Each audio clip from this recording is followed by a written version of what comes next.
5, we went over a couple new things and started working on the first homework assignment.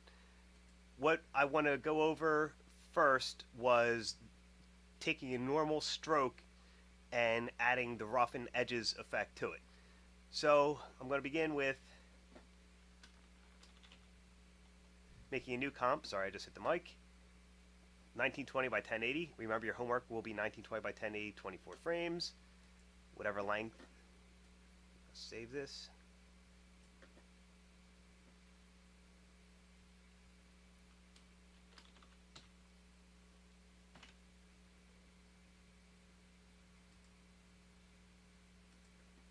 Into the week 5 folder. Okay, so I'm just going to zoom out a little bit on my screen. Project window. Okay. Now first I'll do the stroke effect. Since nothing's selected, if I use the pen tool, it's going to become a shape layer with a path. If I don't want that fill, I can get rid of it like that.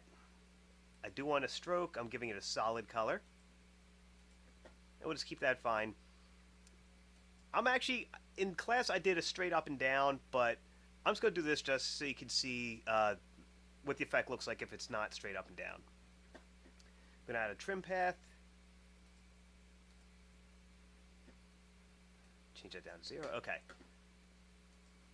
Let's just make it about that long. Okay. So it's going to draw itself on. And I'm going to have it also start to draw itself off. So this is where I'm going to want it to start drawing off at. So I'm going to keyframe the opposite, the end.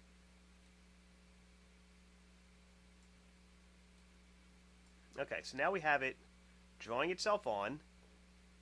And right here at this next keyframe you're going to see below is where it's going to start drawing itself off while it's drawing itself on. So that's the effect. And yes, I know it's not a smooth curve, and you could always grab the round handles to change your curves however you see fit. I'm just doing this real quick to demonstrate this effect. And we'll just change this one real quick because it's bugging me. Alright, so that was the beginning of it. That's what's going on. So now we're going to add a new solid layer and add the effect Fractal Noise. So I'm going layer, new, solid. Color doesn't matter. I'm going to call this Fractal. I want to make it comp size, so I'm just going to click that button. It's the size of our comp. I'm going to put it on the bottom. Going to hide that.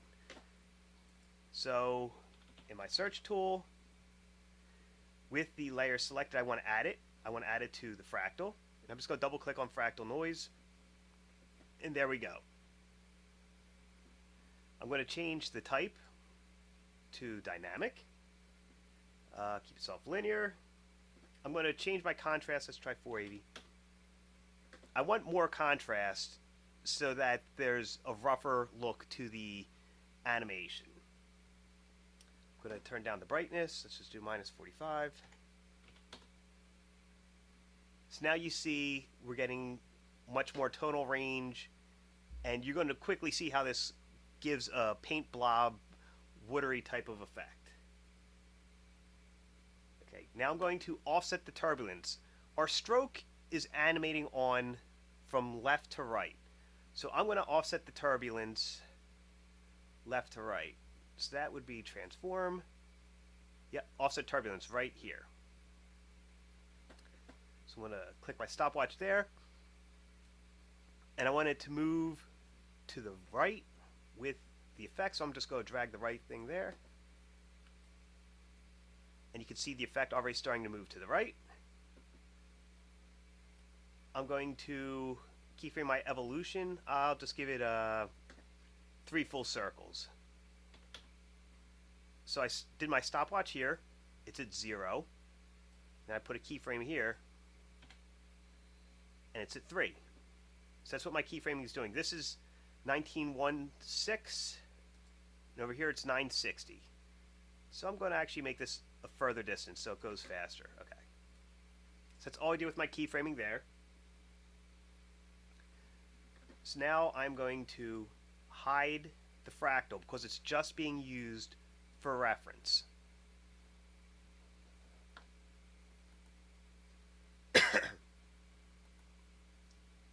Now, on the shape layer, right here, the stroke, I'm going to add an effect. Oops.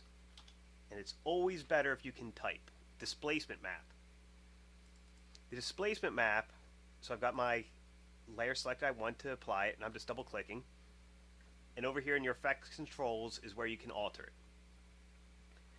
This displacement map layer I'm going to use for reference is the fractal. Already you can start to see the path move. So I'm going to do, if I change the vertical displacement, that's what's going to be affecting it. If I change it to horizontal, I'll be doing it that way. Now I'm going to add turbulent displacement. You could already see the line starting. I'm going to hide my mask right here. This is the path. See how this is no longer a nice smooth geometric shape? You can do this to whatever visual taste you want. So I'm just going to quickly grab some numbers. I'll do about that. Okay, that's fine. Next, I'm going to put on the effect roughen edges. This is all on the stroke layer. Now with roughen edges, I'll zoom in here. I went over this in class.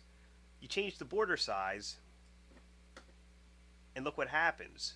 The vector now has more visual interest. Now it's already starting to look more like paint or wood or whatever effect you want to try and accomplish.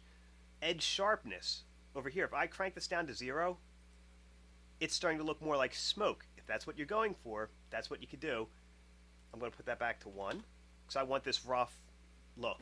You could always change the, you could do roughen plus a color, and you could change color. Let's just say I did blue. See, now you're starting to get that type of a look. Maybe if you're going for more of like a scientific liquid heat test from a camera, that's what roughen color would do. You could achieve that.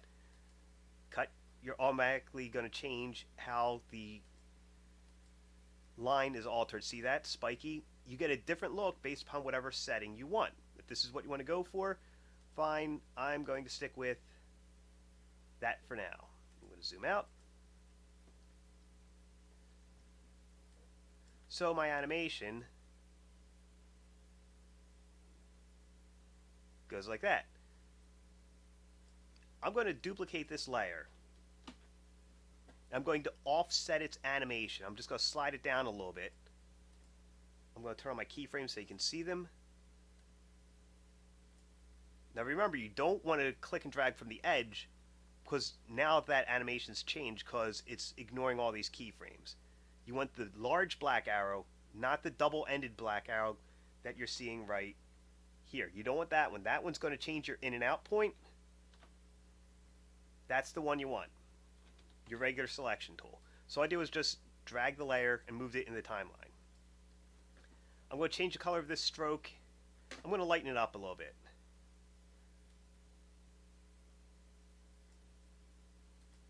I'm going to darken the other one.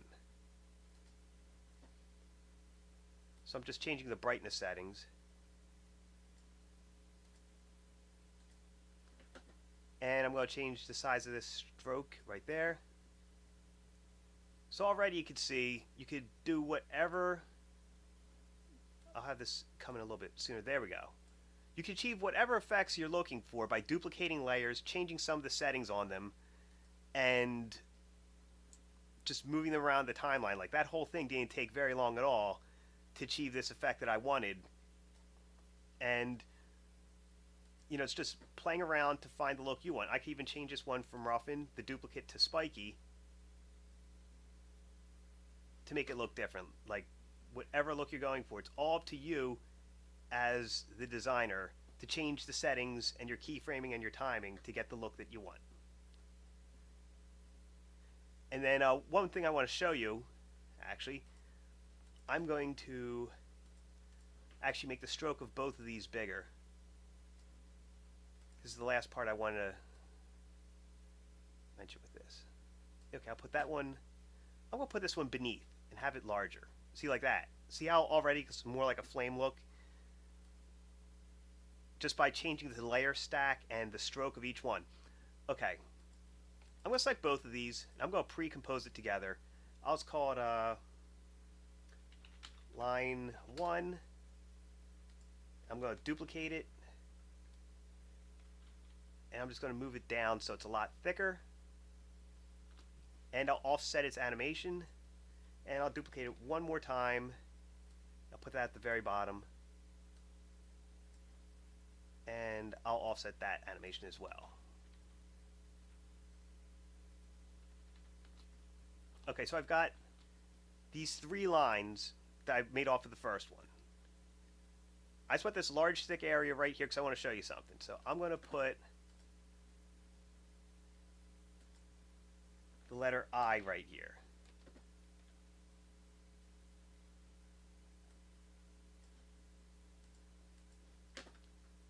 I'm just scaling it up from that one point. Okay. I'm going to have the letter I beneath this. I'm going to grab these 3. Excuse me. Hit save. I'm going to pre-compose this together. I'll call this Liquid Reveal. Now I'm going to duplicate it.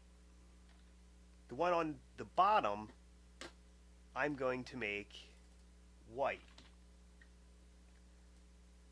So I'm just putting a fill on the bottom effect. I'm going to fill it white.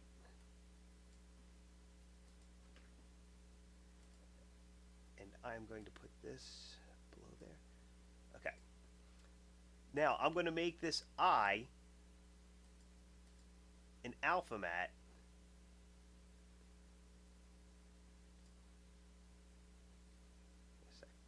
Nope, that wasn't what I wanted. I want this to be, yeah, an alpha matte, yeah. That's what I did before. So watch what happens. I was right the first time, sorry about that. As it's drawing on, the white from the layer above is the mask that's revealing the letter I, and the liquid effect is going through it as it reveals itself. So that's just one way of adding some interest. What would happen if I put this above here? You're going to miss the eye, yeah. So you can mess around with your layer stack. You can even maybe